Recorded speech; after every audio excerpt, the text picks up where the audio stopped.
My daughter-in-law looked me dead in the eye right there in the hospital waiting room and said, "The farm is ours now, Harold. Every acre, every dollar. Don't make this ugly." My son had been gone for exactly 40 minutes. Liam had collapsed in the barn that Tuesday morning in late October. The paramedics said his heart simply stopped. A sudden cardiac event, they called it. The kind that takes a healthy 51-year-old man with no warning and no goodbye. My son was a farmer. He woke up at 5 every morning and could lift a bale of hay that would buckle most men half his age. He ate oatmeal for breakfast every day of his life because his mother had raised him that way, and he hadn't smoked a single cigarette since university. A sudden cardiac event. I kept turning those 3 words over in my mind while the fluorescent lights in the Moose Jaw General waiting room buzzed above me and my hand sat useless in my lap. Then Audrey walked in. She had driven from the house to the hospital in what couldn't have been more than 8 minutes. Yet her hair was brushed. Her lipstick was fresh.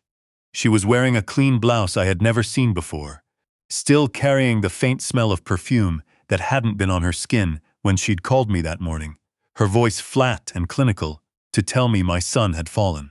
She sat down across from me, not beside me, and folded her hands neatly in her lap. "Harold," she said, just my name, like a period at the end of a sentence I hadn't started. I looked up. "The farm is ours now, every acre, every dollar." She held my gaze without blinking. "Don't make this ugly." I was 67 years old. I had spent 38 years as a land surveyor across the Saskatchewan prairies, mapping property lines, and reading the legal language of land deeds the way other men read the newspaper. I knew exactly what she meant, and I knew exactly what she thought I was. An old man, alone, gutted by grief, who would nod and sign whatever she put in front of him just to make the pain stop. She was wrong. I said nothing. I simply looked at her for a long moment, the way you look at a fence post that's listed 3 degrees off plumb. You note it, you mark it in your memory, and you come back to fix it when you have the right tools. "I'll see you at the service, Audrey," I said quietly. She stood up, smoothed her blouse, and walked back out through the automatic doors into the cold October air. I sat alone in that waiting room for another hour. The grief was real. I won't pretend otherwise. Liam was my only child, and losing him felt like losing the ground beneath my feet. But underneath the grief, something else was already hardening. Because in 40 years of surveying disputed land, I had learned one thing about property and the people who want it. They always leave tracks. And Audrey had just left the first one. I drove home along the grid road that cut through the flat, frost-bitten fields of the valley. Our family farm sat 12 kilometers outside town. 480 acres of wheat and canola land that my father had broken from the prairie in 1961, and that I had signed over to Liam 8 years ago when my knees started arguing with me about climbing survey equipment.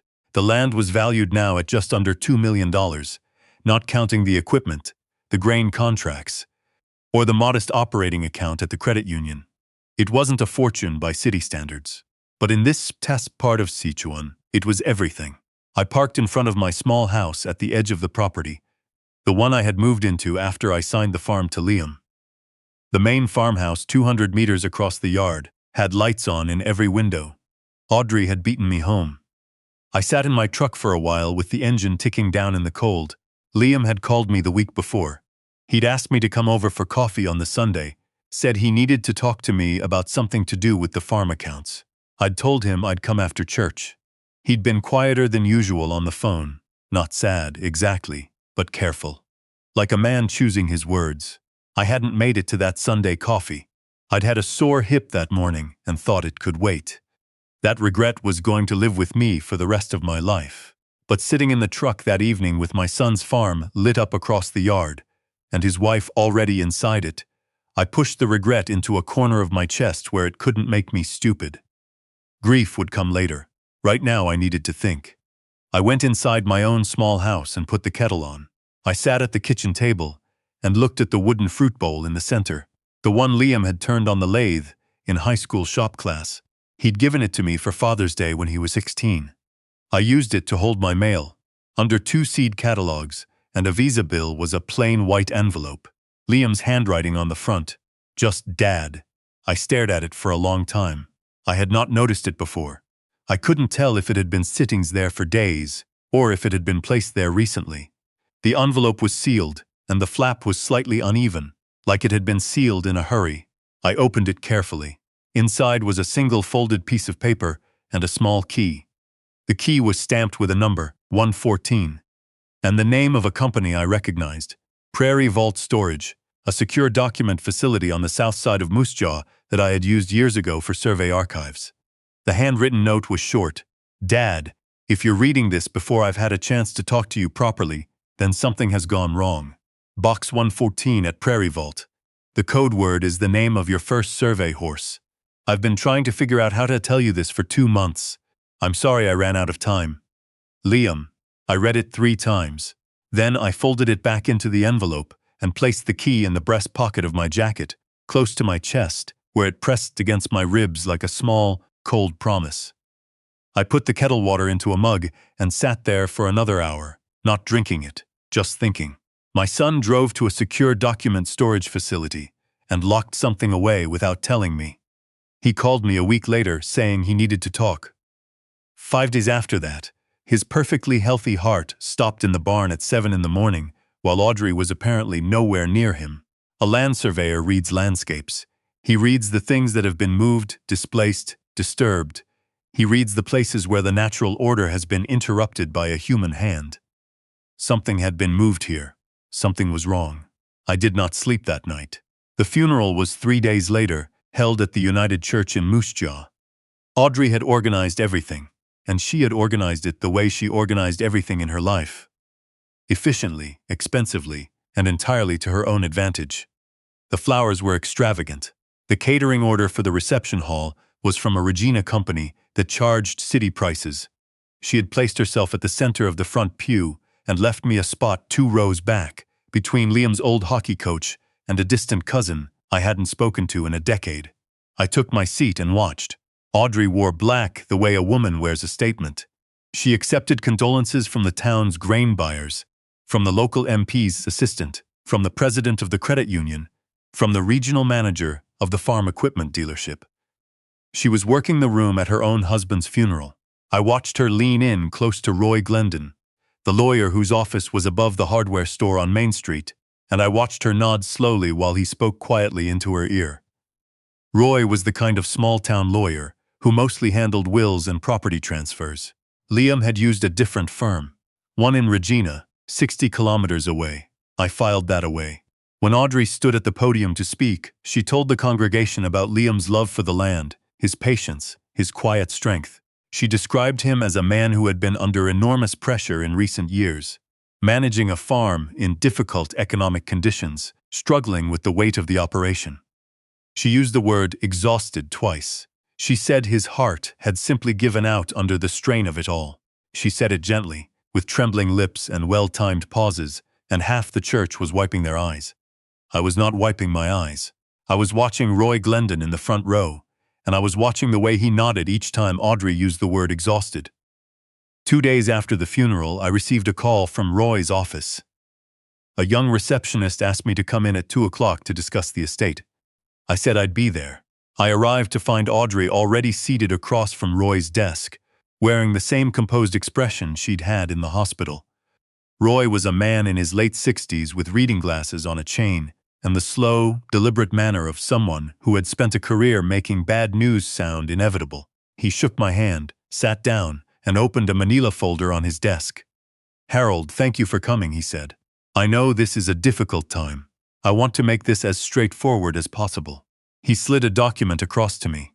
Liam updated his will approximately 6 weeks ago. The revised document leaves the entirety of the farm property, equipment, and operating accounts to his wife, Audrey, as sole beneficiary. There's a modest provision of $25,000 set aside for you, which Audrey has agreed to honor. $25,000. For 480 acres of prairie land my father had built with his hands, and Liam had farmed for 20 years. 6 weeks ago, I said. Roy nodded. Liam never mentioned this to me. Audrey sighed softly. She reached across Roy's desk and picked up her own copy of the document, holding it in her lap with the patient composure of a woman who had already won and knew it. "Harold," she said, her voice low and careful. Liam was worried about the farm. He was worried about the debt load, about whether you'd be able to manage things if something happened to him, she paused delicately, about some of the decisions being made. What decisions? I said. It wasn't a question. My voice had gone flat. She looked at Roy. Roy folded his hands. Liam expressed some concern in private consultation that you had been, in his words, interfering with farm management. He felt the arrangement needed to be formalized to protect the operation. I looked at the document. My name was not on it, not as beneficiary, not as secondary, not as anything. 40 years of working this land alongside my father and my son, and I had been written out in 6 weeks. I thought about the sealed envelope on my kitchen table. I thought about box 114 at Prairie Vault Storage. I thought about my son's voice on the phone, careful, quiet, choosing his words. Roy slid a second sheet across the desk. Audrey is prepared to offer an additional $15,000, $40,000 total, if you sign a waiver today acknowledging the will and releasing any future claims against the estate. $40,000. I picked up the document. I read it slowly, the way a surveyor reads a disputed boundary description. Every word, every clause. It was real enough, but the signature on Liam's will was not. I had watched my son sign his name 10 times over 51 years.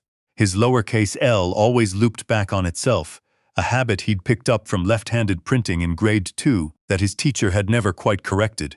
It was as distinctive as a fingerprint. The signature on Roy's document had a perfectly standard printed L. Clean, upright, nothing looping back. My son had not signed this will. I set the document back on Roy's desk. I won't be signing anything today, I said. I stood up, buttoned my jacket, and walked out. I drove directly from Roy's office to Prairie Vault Storage on the south side of town. It was a plain single-story building, set back from the road behind a chain-link fence, the kind of place you'd drive past 100 times without noticing. I went inside, gave them the key and the code word, Pepper, the name of the gray quarter horse I'd used on survey crews in the late 1980s, and a young woman led me to a small private room with a metal table and a lockbox drawer. Inside box 114 were 3 items. The first was a USB drive in a small plastic sleeve. The second was a printed spreadsheet, 12 pages, dense with numbers, dates, and transaction codes. The third was a handwritten letter, 6 pages, in my son's handwriting, his real handwriting, with the looping lowercase l. I sat in that small room for 90 minutes and read every word. Liam had discovered it 8 months earlier, when a routine reconciliation of the farm's operating account turned up a discrepancy he couldn't explain. A series of transfers, small at first, then larger, moving out of the farm account and into a numbered company he didn't recognize. He dug into it quietly, pulling statements, tracing routing numbers. What he found was a pattern that went back nearly 3 years. Audrey had been systematically draining the farm's operating accounts. She had set up a numbered Alberta corporation, just a shell, registered in her maiden name, and had been routing money through it in amounts small enough to avoid triggering automatic bank reviews. Farm input costs, fuel expenses, equipment repair invoices, all of it slightly inflated, with the difference skimmed into the shell company. Over 32 months, the total came to just over $340,000. But that wasn't the worst of it. The worst of it was a single page near the back of the spreadsheet, where Liam had written a note in red pen. He had found, in a locked drawer of the desk in Audrey's home office, a printout of research into a class of agricultural chemicals, specifically organophosphates, and their effects when introduced gradually into food or drink at subacute doses. The symptoms of low-level organophosphate exposure included heart arrhythmia, cardiac disruption, and eventually, in sustained cases, sudden cardiac failure that presented with no outward signs of poisoning and would not appear on a standard emergency room toxicology screen. Liam had written, "I don't know what to do with this. I'm scared. I'm going to the RCMP on Monday if I can't reach you first." He had written it on a Thursday. He died on a Tuesday. I sat in that small room with my son's letter in my hands, and I did not make a sound. Not because I was numb, because I was the most awake I had ever been in my life. Every surveyor's instinct, every year of reading landscapes and finding the one thing that was wrong, was pointed in a single direction. I drove home. I went to my kitchen and I picked up my old landline, The one Audrey had mocked at last Christmas, telling Liam that his father was the last person in Saskatchewan still paying for a landline. And I called two people. The first was Carol Ingram, a retired RCMP financial crimes investigator I had known since she and her husband had bought the quarter section east of us in 1998. We had sat on the same rural municipality committee for 6 years. I trusted her without reservation. The second call was to a lawyer named Peter Aoki, who practiced out of Regina and had represented our farm cooperative in a land dispute 12 years ago. Peter was methodical, thorough, and had the quiet intensity of a man who treated every case like a structural problem to be solved from the foundation up. I told them both the same thing. My son did not die of a heart attack, and the woman who killed him was currently sitting in his house, preparing to take his land.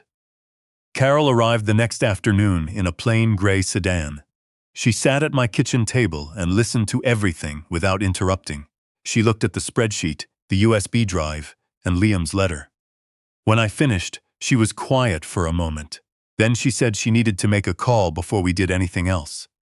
She called the provincial toxicology lab in Regina and spoke to someone she knew there. She asked, calmly and specifically, whether a retained tissue sample from a cardiac death, the kind routinely stored for 60 days post-mortem, could be screened for organophosphate metabolites on an expedited basis.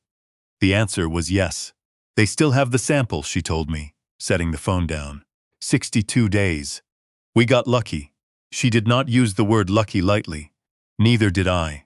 Over the next 4 days, while Audrey presumably believed she had successfully dispatched the sad old farmer to his consolation prize, Carol worked through channels I didn't know existed.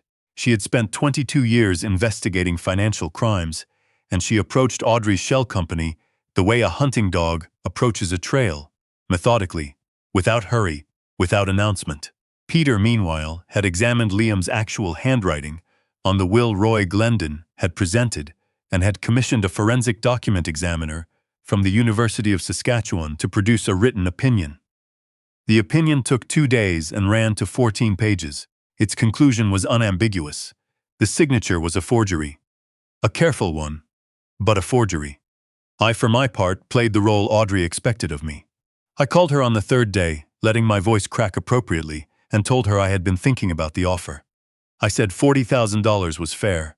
I said I just wanted peace in my last years, and I didn't want a legal fight. I could hear the particular quality of silence on her end, the silence of a person working to contain their satisfaction. She told me she appreciated my maturity. She suggested I come by Roy's office later in the week to sign. I said I would. That call was the last thing I gave her for free. On the morning of the 8th day after Liam's funeral, the toxicology results came back. Carol called me at 7:15 and read me the finding in a level voice. Elevated chlorpyrifos metabolites in the retained hepatic tissue, consistent with repeated low-level exposure over an extended period. Not definitive proof of intentional poisoning. Nothing ever is, on its own. But sufficient, combined with everything else, for the RCMP Major Crimes Unit in Regina to open a formal investigation and apply for a search warrant. They executed the warrant on Audrey's home office that afternoon, while she was at the credit union meeting with the farm account manager about restructuring the loan. They found in the locked drawer of her desk, the same drawer Liam had described in his letter, a partial bottle of a commercial organophosphate compound used in grain storage pest control. They found printed research documents. They found a burner phone with text messages referencing the situation with L and the timeline sent to a number registered to an agricultural consultant from Assiniboia, who turned out to have no legitimate business relationship with the farm whatsoever. 2 RCMP officers met Audrey in the parking lot of the credit union as she was walking back to her car. She did not come quietly, but they had not expected her to. The formal charges came down 3 weeks later: fraud over $5,000, forgery of a legal document, and first-degree murder. The hearing for the shell company's assets was scheduled concurrently with the estate challenge. Roy Glendon, it emerged, had not known the will was forged. He had been genuinely deceived, and he cooperated fully with investigators once he understood what had happened. He was shaken and mortified, and I did not blame him. Audrey had practiced her version of the truth on everyone. The estate proceedings moved through the courts over the following months, slower than I would have liked, but with the inexorable weight of undeniable evidence behind them. Peter Aoki argued the case with the quiet precision I had hired him for. The forensic document examiner's report, the toxicology finding, the shell company records, the text messages, and Liam's own letter, his own handwritten voice from beyond the reach of what she had done to him, together built a structure that did not flex under pressure. The court set aside the forged will entirely. Liam's true estate, the 480 acres, the equipment, the grain contracts, the operating accounts, was returned to its rightful succession. Liam had no children. In the absence of a valid will, and with the documented intention expressed in the letter he had left in Box 1 on 14, the estate passed to me as his surviving next of kin. I did not want the farm the way a man wants something he has coveted. I wanted it back because it was Liam's, and Liam was my father's, and the land was threaded through all three of us, like a root system that went deeper than any deed could measure. I moved back into the main farmhouse in the spring. My neighbor's son, a 24-year-old named Scott, who had grown up farming the adjacent section and knew this soil as well as anyone, agreed to take over the day-to-day operation as a working tenant. I didn't need to farm the land myself. I needed to make sure it was farmed right. The first thing I did when I moved back in was take down the curtains Audrey had put up at the kitchen window, heavy cream linen things that blocked the view of the yard, and put back the plain cotton ones that had been there when Liam was alive. The yard looked the same as it always had in the morning. The grain bins, the shop, the old poplar shelter belt along the north fence. It looked like itself. I found in a box in Liam's shop the wooden fruit bowl I had given him for his 30th birthday, a twin to the one he'd made me for Father's Day. I brought it into the kitchen and set it on the counter. In the months that followed, I worked with Peter Aoki and the Provincial Agricultural Land Trust to establish a legal covenant on the property, a formal protection mechanism that would prevent the land from being sold out of the family for 3 generations without the agreement of a community land trust board. It wasn't something I had planned. It was something I had started to think about during those long nights in my small house across the yard, when the grief was loudest, and the only thing that quieted it was thinking about what the land meant and what it should mean to people who hadn't been born yet. I also established a small fund, seeded from the recovered shell company assets, which the court ordered forfeited and redirected, to provide bursary support for young people from rural Saskatchewan pursuing agricultural education. I named it for Liam, not with fanfare, not with a press release, just a name on a document and a purpose that would keep moving forward after I was gone. Audrey's trial concluded the following October, almost exactly 1 year after Liam died. The jury deliberated for 11 hours. The verdicts were guilty on all 3 counts. The judge sentenced her to life without eligibility for parole for 12 years on the murder conviction, with concurrent sentences on the fraud and forgery charges. She looked at me once as the sheriff's moved to take her from the courtroom. I don't know what she was looking for. Satisfaction, maybe, on my part, or regret, or the trembling of an old man who had gotten lucky. She didn't find any of those things. I simply looked back at her the way I had looked at her in the hospital waiting room on the day Liam died, steadily, without heat, making note of what I was seeing. I drove home from the courthouse on the same grid road I had driven my whole life.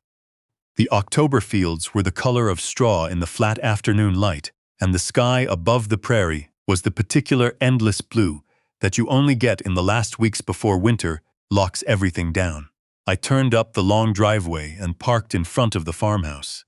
I sat in the truck for a moment with the engine off, listening to the wind move through the poplars along the north fence.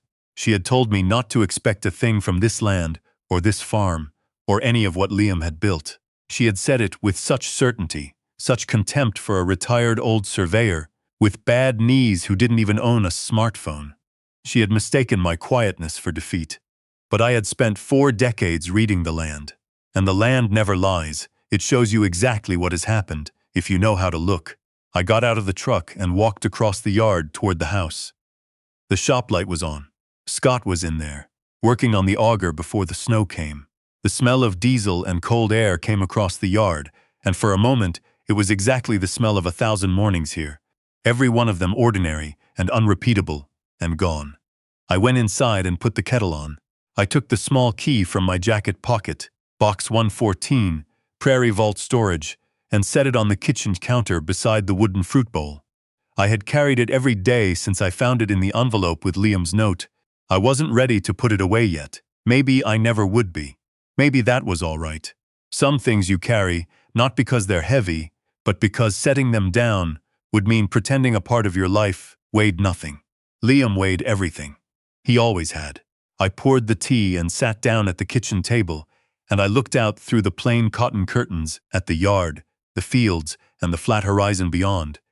And I let the quiet of the place settle around me, like it always had, like it always would, like it was the one thing in this world that nothing and no one could take away.